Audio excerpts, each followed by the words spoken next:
حافظ عبد الباسط چنیوٹ سے پوچھتے ہیں، میرا سوال ہے کہ اگر کسی کے پاس 7.5 تولے سے سونا کم ہے، مثلا 2 تولے، 3، 4 یا 5 وغیرہ، تو اس پر زکوٰۃ کا کیا حکم ہوگا؟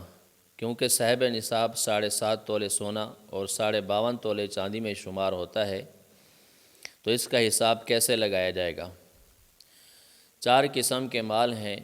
نمبر 1 سونا، نمبر 2 چاندی، نمبر 3 مال تجارت، نمبر 4 نقدی پیسے۔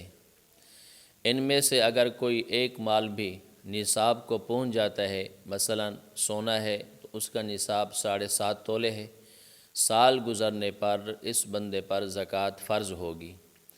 اگر صرف چاندی ہے اور اس کی مقدار 52.5 تولے ہے تو ایسے بندے پر بھی سال گزرنے کے بعد زکوٰۃ فرض ہوگی۔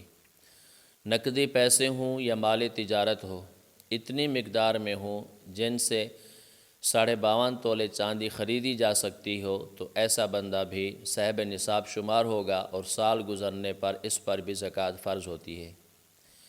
اگر کوئی بندہ ایسا ہے کہ اس کے پاس ان چاروں مالوں میں سے کوئی مال بھی نصاب کو نہیں پہنچ رہا، بلکہ چاروں مالوں میں سے چاروں مال تھوڑے تھوڑے ہیں، یا 3 مال ہیں یا 2 مال ہیں، ان کا مجموعہ 52.5 تولے چاندی کی قیمت کو پہنچ جاتا ہے، تو ایسے شخص کے اوپر بھی سال گزرنے کے بعد زکوٰۃ فرض ہوگی۔